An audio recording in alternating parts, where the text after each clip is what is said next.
नमस्कार, मैं रुपेंद्र कुमार शाह आज फिर आपके सामने NEP 2020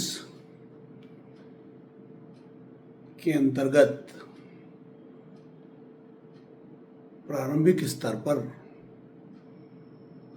ECC और FLN की चर्चा के लिए जो मैं आपको क्रमबद्ध तरीके से वीडियो बनाकर आपके सामने प्रस्तुत कर रहा हूँ, उसका कुछ रिवीजन या एक मेडले मैं आपके सामने प्रस्तुत करना चाहता हूँ। आपको पता होगा कि मैंने ये जो संवाद प्रारंभ किया था तो सबसे पहले मैंने NEP से प्रारंभ किया था। NEP 2020, तो इसका मिशन क्या है, इसका विज़न क्या है, इस पर मैंने 2-4 वीडियो 5-5 मिनट के बना के आपके सामने रखे थे।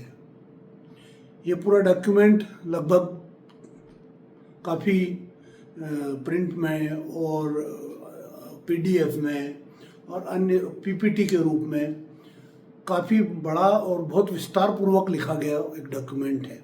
उसको मैंने अपनी शुरुआत करने के लिए, चर्चा करने के लिए उसको आपके सामने प्रस्तुत किया था। उसके बाद मैंने NCF पे भी, जब हम NEP से आते हैं तो उसके बाद NCF आता है, तो NCF पे भी 2-4 वीडियो बना के आपके सामने रखे थे और उस पर अपनी चर्चा, अपने विचार आपसे साझा किए थे। उम्मीद है कि उनको आपने देखा होगा और उसी के अनुसार हम आगे बढ़ते गए, तो चर्चा करते गए, तो हम इस जो आगे हम वो भी करेंगे या जो वीडियो मैं आपके सामने रखूँगा उसके बारे में आपको समझने में ज़्यादा आसानी हो। जब हम चालू करते हैं NEP से, उसके बाद NCF, उसके बाद आता है, जब करिकुलम की बात हो गई हमारी नेशनल करिकुलम फ्रेमवर्क की, तो उसके बाद आता है सिलेबस, पाठ्यक्रम। इस पर भी 1-2 वीडियो में मैंने आपसे चर्चाएं की है कि सिलेबस क्या होता है, करिकुलम और सिलेबस में किस प्रकार से हमको ध्यान रखना है, कैसे चर्चा के अंदर हमारी समझ को बढ़ाने के लिए किस प्रकार से उसको देखना है। जब हम सिलेबस पे आ गए, उसके बाद आता है कंटेंट, मतलब पाठ्य वस्तु, पाठ्यचर्या, पाठ्यक्रम, और उसके बाद आता है पाठ्य वस्तु, मतलब करिकुलम, सिलेबस और फिर कंटेंट। उसके बाद आते हैं हम, जब कंटेंट पे आ जाते हैं हम, तो कंटेंट के बाद आती है मेथडोलॉजी, विधि, माध्यम, या हमारे जो कंटेंट है, जो हम NEP के उद्देश्य को प्राप्त करना चाहते हैं, उसके लिए जो कंटेंट है, उस कंटेंट को हम किस प्रकार से बच्चों के सामने डिलीवर करेंगे, विधि। उसके बाद आता है उसमें TLM। मैं आज ये इसलिए रिपीट कर रहा हूँ कि इस जो भी मेरे शुरू से वीडियो हैं, यदि आपने देखे हैं तो बहुत अच्छा, और नहीं देखे हैं तो आज ही आप सबसे पहले इस मेरे वीडियो को, इसको सब्सक्राइब कीजिए मेरे चैनल को। और शुरू से जो मैंने वीडियो दी हैं वो 4 मिनट के, 5 मिनट के NEP से प्रारंभ करके परफेक्ट टाइम के नाम से मैंने पहले दिए थे, तो उसको पूरा आप देखते चलें और चर्चा करते चलें, तो हम जो अभी तक हमने काम किया है, इस प्रकार से, एक प्रकार से ये पूरा उसका एक रिवीजन हो जाएगा और हम आगे कैसे पहुँचे। उसके बाद हम जब चले थे, जब कंटेंट पे आ गए, तो जब मैंने जो स्ट्रक्चर बताया था 5-3-3-4 का, उसमें जो ECC और FLN है, ECC पे भी 4-5 मैंने आपको दिए थे वीडियो, उस पर चर्चा की थी। इसी प्रकार FLN पे भी मैं आपसे 4-5 वीडियो प्रस्तुत कर चुका हूँ। तो NEP से प्रारंभ करके किस प्रकार से हम प्रारंभिक शिक्षा के जो सबसे निचले पायदान पे 5 वाला है, मतलब ECC और FLN का, उसके बारे में अभी हमारी चर्चा जारी। तो किस प्रकार से उनको बढ़ना, इसको अच्छे से समझने के लिए, चर्चा करने के लिए आपको बहुत ज़रूरी है कि आपको इसको, मेरे चैनल को आप सब्सक्राइब कीजिए और इसको व्यू कीजिए, इसको आप लाइक कीजिए, कमेंट कीजिए, और जब आप इसको देख लेते हैं तो आपको जो साथी हैं, हमारे शिक्षक साथी हैं, कोई पेरेंट्स हैं, उनसे चर्चा जरूर कीजिए कि ये टॉपिक क्या होता है ये, क्योंकि जितने शब्दों का हम प्रयोग करते हैं, बीच बीच में मैंने संप्रेषण है और फिर पाठ्यचर्या क्या है, इस पर भी ये जब आप बार बार देखते रहेंगे, इस पर चर्चा करेंगे, तो जब आप किसी डॉक्यूमेंट को पढ़ेंगे कोई अन्य विषय की भी डॉक्यूमेंट पढ़ेंगे या शिक्षा से संबंधित कोई परीक्षा के लिए आप उस डॉक्यूमेंट को देखना चाहेंगे तो उसमें ये वाली बात मेरे वीडियो आपको ज़्यादा काम में आएंगे। तो कृपया करके इसको सबसे पहले आप सब्सक्राइब कीजिए और उसके आगे देखिए।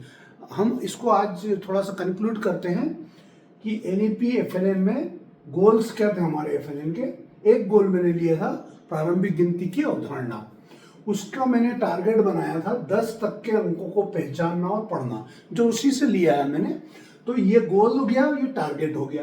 और तरीके क्या थे इस पर मैंने चर्चा की थी कि गतिविधि आधारित हो सकता है, खिलौने बनाना, कला एकीकरण, खेल एकीकरण आधारित, कथा वाचन आधारित शिक्षण, ICT का एकीकरण, समूह कार्य, प्रोजेक्ट में कार्य, भूमिका समूह में परियोजना कार्य करना, इस प्रकार की सारी चीजें मैंने जो तरीके थे उस पर भी चर्चा की थी।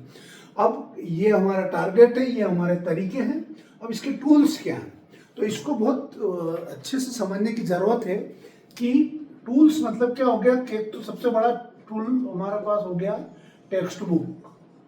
प्रत्येक विद्यालय में प्रत्येक विद्यार्थी के पास टेक्स्ट बुक है, वो एक हमारा टूल है। टेक्स्ट बुक की बात होती है, फिर होती है वर्कबुक, और फिर होता है TLM, पाठ्य पुस्तक, कार्य पुस्तक और सहायक शिक्षण सामग्री।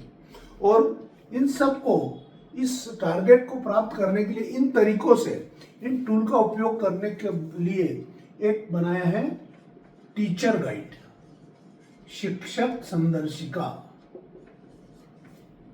शिक्षक संदर्शिका।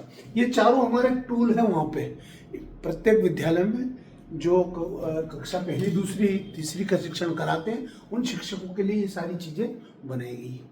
टेक्स्ट बुक, बुक्स जिसे हम बुक रहती है वो बुक हो गई। वर्क बुक, इसको आप समझ लिए, वर्क बुक मतलब कॉपी, राइट।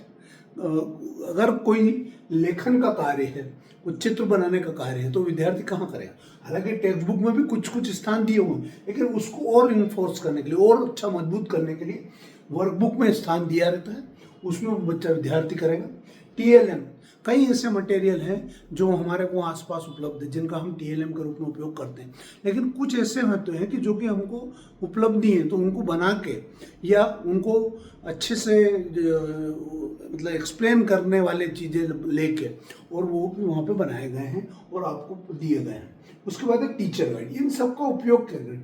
टीचर गाइड, जब हम कहते हैं कि खेल लो, कला का एकीकरण करो, ये सारा एकीकरण करना है, तो टीचर गाइड में इस कंटेंट के लिए, इस पाठ्य पुस्तक के कंटेंट के लिए और इस वर्कबुक में काम करने के लिए टीचर गाइड में डे वाइज, वीक वाइज, मतलब सप्ताहवार और प्रतिदिन का, क्योंकि विद्यार्थी अलग अलग गति से सीखते हैं, तो कौन सी एक्टिविटी कराना है, कितनी देर एक्टिविटी कराना है, कितनी देर वो समूह में कार्य करेंगे, ऐसा सब टीचर गाइड में उपलब्ध है।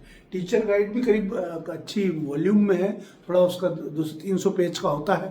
तो उसको अगर आप उसके शुरू के 30-40 पेज अगर आप पढ़ लें तो इनके बारे में आपकी पूरी जानकारी स्पष्ट हो जाएगी। FLN की जो टेक्स्ट बुक, वर्कबुक है और शिक्षक संदर्शिका है, इसका कोऑर्डिनेशन किया गया टेक्स्ट बुक से, और एक टाइम टेबल, एक शेड्यूल बनाया गया है कि भाई 30 हफ्ते में, 32 हफ्ते में हमें पूरे वर्ष का किस प्रकार से, ये एक मैंने यहाँ पे लिया है लक्ष्य, और भी लक्ष्य को प्राप्त करने के लिए पूरा ऐसा बनाया गया है। तो मैं बार बार इस बात पे आज जोर दे रहा हूँ कि इसको आप, ये जो पूरा पिक्चर है, इसको पूरा समझने के लिए आपको प्रारंभ करना पड़ेगा NEP से। उसको सिर्फ उसके जो मेन पॉइंट है वो आप देख लीजिए, उसके बाद NCF, तब आप आ जाएंगे। सबसे पहले आपका क्यूरिकुलम मतलब पाठ्यचर्या, उसके बाद आ गए आप सिलेबस पे मतलब पाठ्यक्रम, उसके बाद आप आ गए कंटेंट पे मतलब पाठ्य वस्तु क्या कंटेंट है। वो कंटेंट के बाद जब हम आगे बढ़ते हैं तो बात आ जाएगी कि भाई जो पाठन विधि है और शिक्षण सहायक सामग्री क्या है। जब ये सब हम कर लेते हैं, यहाँ तक शिक्षण सहायक सामग्री भी हो गई या आपका टेक्स्ट बुक हो गई, वर्कबुक, इनके बारे में पूरी जानकारी हो जाए, क्या टारगेट प्राप्त करना है, किन तरीके से करना है और क्या गोल है, ये सब जब क्लियर हो जाए तो इसका सबसे महत्वपूर्ण आता है, जब हम आने वाले वीडियो में चर्चा करेंगे, वो आता है मापन या मेजरमेंट। ये हमारे जो प्रयास हैं, जो हमने एनईपी में हमारा गोल लिया था या एनईपी के द्वारा हम जो चाहते थे, वो हम कितना अचीव किया, कितना नहीं किया, और नहीं किया तो उसमें क्या इम्प्रूवमेंट हो, ये सारा संभव है हमारे मापन से। तो मापन पे अब मैं आने वाले वीडियो में आपसे चर्चा करूँगा। मैं पुनः एक बार आपसे आग्रह करता हूँ कि मेरे चैनल को सब्सक्राइब कीजिए, जिससे आपको मैं जो भी बात कहने जा रहा हूँ या कंटिन्यूस प्रोसेस में, उसको आप बहुत अच्छे से समझ पाएंगे और अपने साथियों से चर्चा करके अपनी समझ को बढ़ाएंगे। अल्टीमेटली जो मेरा ऑब्जेक्टिव है, जो मेरा उद्देश्य है, वो सफल होगा। बहुत बहुत धन्यवाद।